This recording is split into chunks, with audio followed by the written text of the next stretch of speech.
सभी को नमस्कार। नमस्कार सर। आज हम प्रोफेशनल एथिक्स व्यावसायिक आचरण विषय पे एकत्रित हुए हैं। अधिवक्ता अधिनियम 1961 का सृजन हुआ है। इसके पूर्व जब भारत विदेशी शासन के अंतर्गत था तो bar council of India act हुआ करता था और भारत की स्वतंत्रता के पूर्व जनपद न्यायाधीश डिस्ट्रिक्ट जज ऑफ द कंसर्न डिस्ट्रिक्ट ये अधिवक्ताओं का प्लीडर या एडवोकेट के रूप में पंजीकरण करते थे और उच्च न्यायालय हाई कोर्ट में प्रैक्टिस करने वाले अधिवक्ताओं के लिए हाई कोर्ट पंजीकरण करती थी। संविधान लागू हुआ। भारत ही नहीं, विश्व की जो वर्तमान मॉडर्न डेमोक्रेसी का जो डेवलपमेंट हुआ, इसमें अधिवक्ताओं की एक बहुत महत्वपूर्ण भूमिका रही। चाहे फ्रांस की क्रांति हो, इंग्लैंड की हो, अमेरिका की हो, और भी यूरोप के कई देश स्वतंत्र हुए। अफ्रीका में बापू ने जागरण का आंदोलन चलाया, लोगों को विदेशी हुकूमत के खिलाफ खड़ा किया, और भारत में भी अनेक महान अधिवक्ताओं ने यह बीड़ा उठाई कि हम अपना शासन होगा और अधिवक्ताओं के व्यवसाय को एक स्वतंत्र व्यवसाय माना जाता है। यह समाज की सेवा का व्यवसाय है। आजीविका के साथ साथ हम समाज की भी सेवा करते हैं और इस रूप में पार्लियामेंट ने 1961 में अधिवक्ताओं के स्वावलंबन और उनकी गरिमा के परिप्रेक्ष्य में यह निर्णय लिया कि अधिवक्ता अधिनियम सृजित किया जाए। जो अंग्रेजों का कानून था उसको समाप्त किया जाए। 1961 में एडवोकेट्स एक्ट पार्लियामेंट ने पास किया, लागू किया, जिसके अंतर्गत अधिवक्ताओं का पंजीकरण अधिवक्ताओं द्वारा चुनी हुई संस्था, जिसे बार काउंसिल राज्यों में, और उसकी जो सर्वोच्च संस्था है बार काउंसिल ऑफ इंडिया, इसकी स्थापना हुई, इसका गठन हुआ और पंजीकरण का दायित्व, अधिवक्ताओं के पंजीकरण का, लाइसेंस का दायित्व बार काउंसिल को प्रदेशों में दिया गया। और साथ ही उनके आचरण कैसा होना चाहिए यह भी प्राविधानित किया और एक उच्च स्तर का मानक स्थापित करने के लिए कि अधिवक्ता कैसे होने चाहिए, जो समाज का प्रतिनिधित्व करते हैं, आम जन की आवाज उठाते हैं, लोगों को न्याय दिलाने का काम करते हैं। ऐसे लोगों को कैसा अधिवक्ता होना चाहिए, यह अधिवक्ता अधिनियम में प्राविधान किया गया और बार काउंसिल ऑफ इंडिया ने उसी के तदनुसार नियमों का फ्रेम किया। अधिवक्ता अधिनियम में यह भी प्राविधान किया गया कि किसी भी अधिवक्ता के विरुद्ध अगर कोई शिकायत होती है तो उसके विरुद्ध कैसे व्यावसायिक दुराचरण या अन्य दुराचरण की कार्रवाई होगी, जो सेक्शन 35 एडवोकेट्स एक्ट में प्राविधान किया गया। यही नहीं, अधिवक्ता अधिनियम में विधि की शिक्षा के मानकों को भी प्राविधानित किया गया और यह बार काउंसिल ऑफ इंडिया के ऊपर जिम्मेदारी दी गई कि विधि शिक्षा कैसी होनी चाहिए जिससे योग्य अधिवक्ता बनाए जा सके। जो विधि की डिग्री लेकर के निकलेगा छात्र, वह एक अच्छा अधिवक्ता बन सके।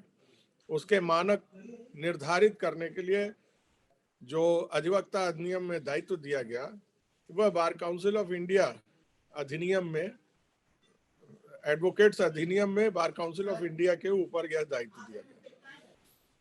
अब जहां तक आचरण का प्रश्न है, यह सेक्शन धारा 35 में प्रदेश की बार काउंसिल किसी भी व्यक्ति द्वारा अधिवक्ता के विरुद्ध यदि वह व्यावसायिक संबद्धता है, उसका प्रतिनिधित्व कर रहा है और उसकी कोई आचरण में दोष हुआ या शिकायत होती है, तो वह संबंधित बार काउंसिल जो राज्य की है वहां पे वह शिकायत करने का अधिकारी है। उसका एक प्रोसीजर है, नियम है, व्यवस्था है कि किस प्रकार से वह शिकायत कर सकता है। इसके अतिरिक्त बार काउंसिल के जो चुने हुए सदस्य हैं वह उसकी एक कमिटी होती है, डिसिप्लिनरी कमेटी, अनुशासन समिति। अनुशासन समिति इस संबंध में निर्णय करती है दोनों पक्षों को सुन करके, और जिस नियम यह है अधिवक्ता अधिनियम में कि अनुशासन समिति को समयबद्ध किया गया है कि वह 1 वर्ष में ही व्यावसायिक या अन्य दुराचरण की कार्रवाई पूर्ण करेगी और अपना निर्णय देगी। यह सिविल प्रक्रिया संहिता का मानक उसमें लागू होते हैं और यह समरी प्रोसीडिंग के रूप में तय की जाती है।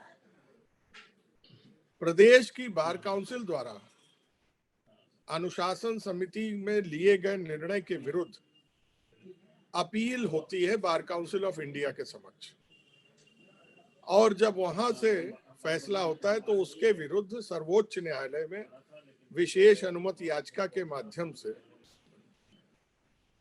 अधिवक्ता के कदाचरण या अन्य व्यावसायिक कदाचरण के संबंध में निर्णय होता है। इसके अतिरिक्त अब जो दूसरा पहलू है कि एक अधिवक्ता को कैसा होना चाहिए, उसका परिधान कैसा होना चाहिए, उसका न्यायालय और न्यायालय के बाहर कैसा आचरण होना चाहिए, यह बातें अधिवक्ता अधिनियम के अंतर्गत जो बार काउंसिल ऑफ इंडिया ने नियमावली सृजित की है, उस नियमावली में महिला अधिवक्ता और पुरुष दोनों के लिए एक मानक निर्धारित किया गया है कि उनका वस्त्र, उनका वेशभूषा, उनका जो प्रस्तुति है न्यायालय के समक्ष अथवा समाज के समक्ष कैसी होनी चाहिए।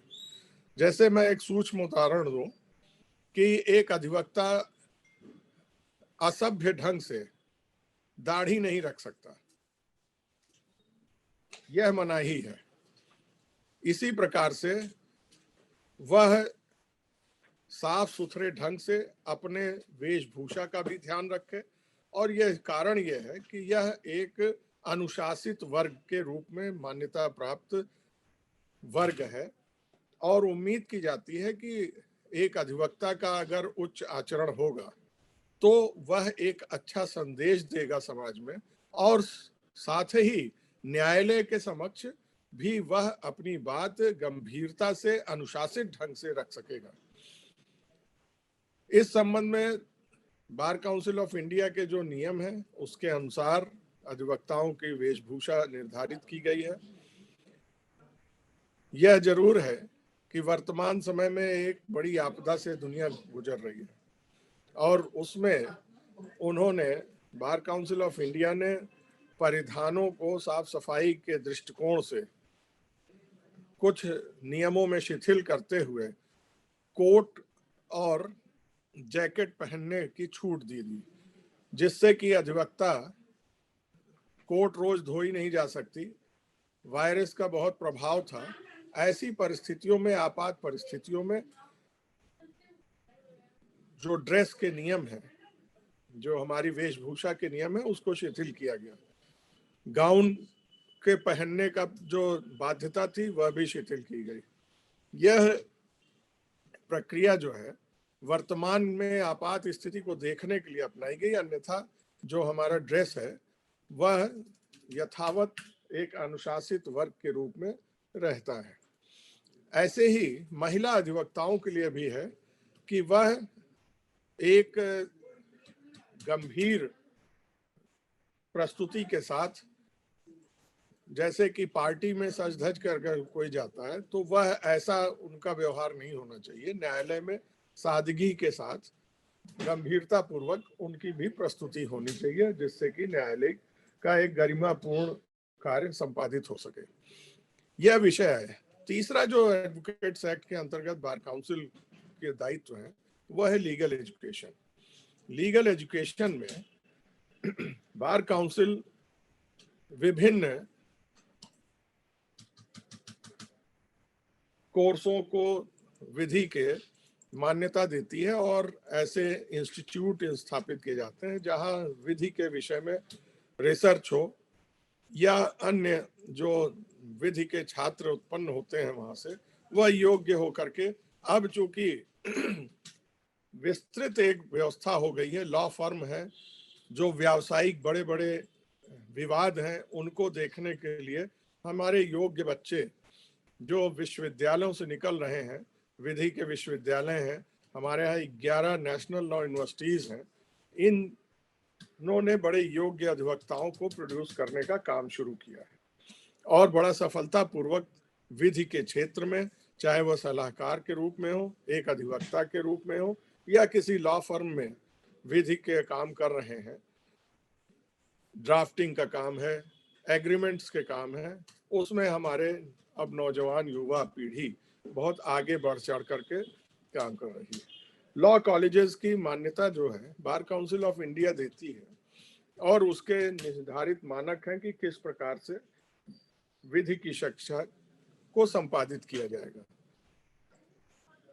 और यह अधिकार मात्र बार काउंसिल ऑफ इंडिया के ही क्षेत्राधिकार में रखा गया है, क्योंकि वह अधिवक्ता अधिनियम के अंतर्गत अपना मानक निर्धारित करती है विधि व्यवसाय से लेकर विधि शिक्षा तक का, और इसलिए पार्लियामेंट ने अपने कानून द्वारा यह बार काउंसिल और अधिवक्ताओं के ऊपर ही दायित्व सौंपा है कि वे विधि शिक्षा के मानक भी निर्धारित करें और वह समय समय पर बदलती चुनौतियों के अनुसार विधि के में नए नए सब्जेक्ट जैसे पर्यावरण के विषय भी अब पढ़ाए जाने लगे हैं, और भी जो साइबर के विषय हैं उनको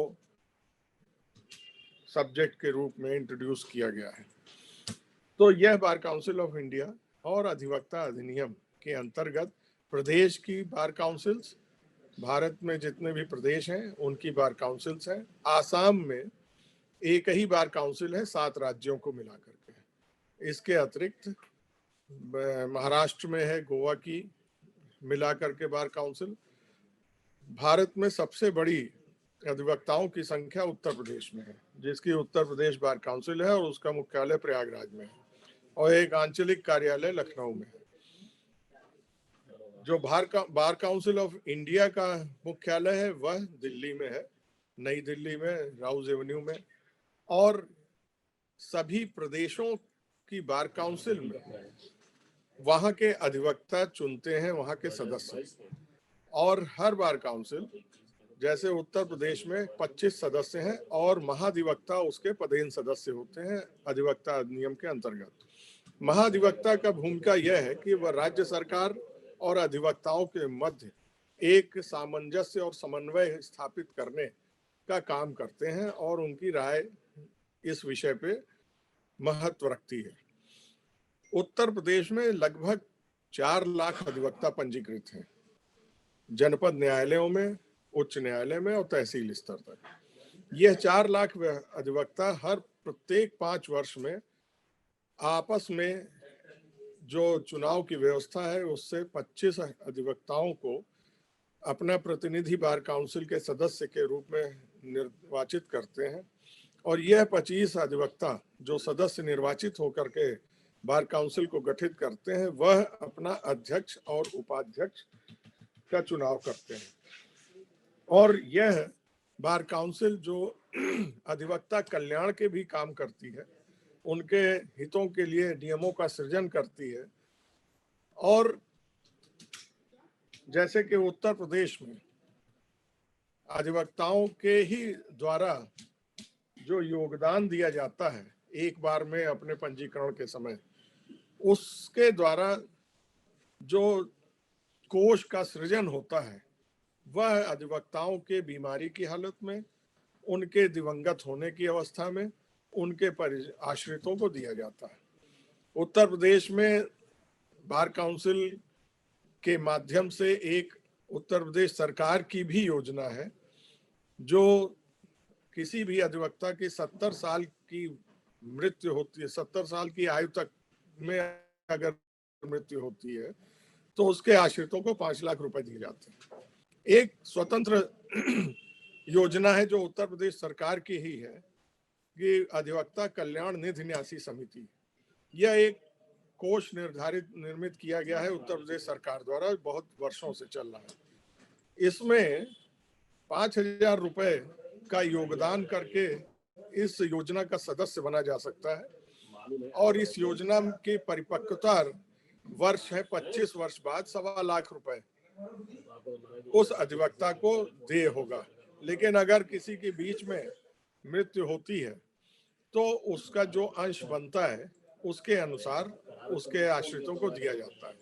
लेकिन अभी कुछ समय पूर्व वर्तमान सरकार ने यह जो 1.25 लाख रुपए की परिपक्वता राशि है, इसको उन्होंने 30 वर्ष करके 5 लाख रुपए कर दिया है कि 30 वर्ष में परिपक्वता होने पर किसी भी अधिवक्ता को मैच्योरिटी पे 5 लाख दिया जाएगा और अगर मध्य में किसी का देहावसान होता है तो उसके परिजनों को जो उनका अंशदान बनेगा गणना के अनुसार वह दिया जाएगा।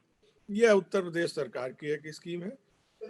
बार काउंसिल उत्तर प्रदेश द्वारा जो योजित चलाई जा रही स्कीम है उसमें भी 70 वर्ष की आयु तक यदि किसी अधिवक्ता की मृत्यु होती है तो उसके आश्रितों को 5 लाख, इसके बाद होने वाली मृत्यु में अब बार काउंसिल उत्तर प्रदेश 1.5 लाख रुपए देती है, उसकी कोई आयु सीमा नहीं है। साथ ही अधिवक्ताओं के कैंसर, किडनी, हार्ट आदि गंभीर बीमारियों में या अन्य बीमारियों में भी उनको आर्थिक सहयोग बार काउंसिल देती है और यही इसी प्रकार की इस योजनाएं हर प्रदेश की बार काउंसिल में अपने अपने ढंग से है। बार काउंसिल ऑफ इंडिया में भी एक योजना है जो वहाँ की बार काउंसिल ऑफ इंडिया किसी भी अधिवक्ता के रुग्ण गंभीर बीमारी होने पर वह भी आर्थिक सहयोग करती है और प्रमुख रूप से सम्मेलन, कानून विषयों पर विचार करने, अन्य विषयों पर भी बार काउंसिल ऑफ इंडिया अनुदान और सहयोग कर देने का काम करती है। सर, आपने you have given a very good topic and you have also enlightened us about the Advocates Act, about the enrollment, law college administration, and also about the bar councils in the state and also in the in Assam and other states also. We are very happy, sir, to have with you with us, and I would like to ask only one. Please enlighten us on duties of advocate on the brother advocates. Brother advocates. Firstly, I may say that it is a great pride, privilege to join with you people all. And I Thank you wish so all much. the viewers a very happy New Year. And I would request all the members to follow the COVID protocols so that Sure, we sir. can save ourselves as well as our brothers and sisters engaged in this august legal profession. Sir. At the same time, you put a question, kindly repeat it so that I may explain it. Duty of advocates towards brother advocates. It has been provided under the rules that we have Sir. to be courteous and have a brotherly. We should not take it as a conflict while representing our clients with the other brother advocate. Now, sometimes a person engages a lawyer Sure. and there are so many things because of pendency of cases and a lot of things. Sometimes a client is not satisfied with his lawyer. Yes. So he has been given an opportunity to engage another lawyer. But there is a restriction which binds the client until the first lawyer permits and grants a no objection, the other lawyer should not accept the brief. And it is this provision is made to avoid toutism and bench hunting, so that the sanctity of this profession is maintained and brotherhood is also maintained amongst the members of the bar. So that is one of the prime duty towards the our brother colleagues practicing in profession, and to maintain the dignity. Sir. Thank you, sir. Thank you, sir. Keshav, sir, we are kindly unmute yourself. So nice to see you all. So there is a question Please from tell me. Sanskriti Garg. So the Please. question, Amrendra sir, first of all, thank you so Yes. much. It's been a wonderful session, sir. So the question is, how do we resolve the conflict between our morals and professions while defending an accused? Very good question. We have been given a pious duty under the statute to Sir. defend the client Yes. and seek justice for him. Assuming I know that he has committed a crime, but a lawyer has to defend him, and primarily, or whatever the situation may be, he has to see that a law provides a reform also. And if a person is protected and is allowed to get himself reformed, so the lawyer has a wide duty to discharge his function while representing him and seeking justice for him. And there are so many things, very hairline separate, you can say. It's a Distinction. very, sometimes it makes a very difficult. And certainly the question is very relevant when we protect a mafia going out of way, so that the profession doesn't allow, and it is a breach of ethics. So she has put a very good question, but it has to be decided by our own conscience. Thank you, sir. Thank you so much, sir. So your question is well answered, sir. Any more questions to be asked? Keshav, sir. Sir, there is another question, sir. Sir, this is very relevant for you, Amrendra sir. It says, Yes. please share your views on the duty of senior advocates to provide employment opportunity to newcomers. That is one of very great duty upon the senior advocate. And every senior advocate had been a junior advocate when he started a profession, entered into the profession. Now, so far the word employment is concerned, this profession is very pious profession, and we offer our services to the society. Although we are duty bound to earn our livelihood also for ourselves and for family, but at the same time, it is a duty towards the society to maintain the law, rule of law, and it is not an employment. Now, I may clarify in this way that a person offers himself to be a lawyer. So he has to join some chamber where he will be able to learn the ethics, how to prepare the cases, how to represent before the court, know the judge, know the procedure in the court, how the court behaves, how he has to represent, in what way he has to represent. That is all what a young lawyer is supposed to learn. Now, after some time, that young lawyer will certainly become independent lawyer, and later on he will become a senior advocate, or he may go in judiciary as a judge or whatever it may be. But while the duty of a senior advocate is to encourage the bar, encourage the young lawyer, to direct him and guide him, so that the future of a lawyer is not only developed, but the profession, the sanctity of this profession is also maintained, and uh, certainly a good lawyer will be a great service to the society.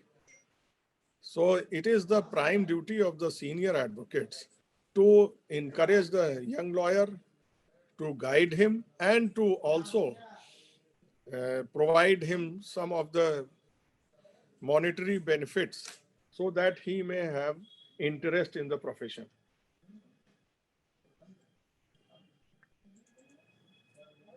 Question is well answered, sir. Sir, any more questions, sir? Keshav, sir. Sir, Smriti had asked the previous question, and she thanks you, sir, for your valuable insights. Sir. Amrinder, sir, thank you so much for taking the time out. It has been Welcome. very... I must thank you all. Having interaction with young generation, coming generation, and our brother colleagues. And it's a great pleasure for me. And thank you so much. Thank you, sir. We are blessed. Thank you, sir. Thank you. Thank you, sir. All the best.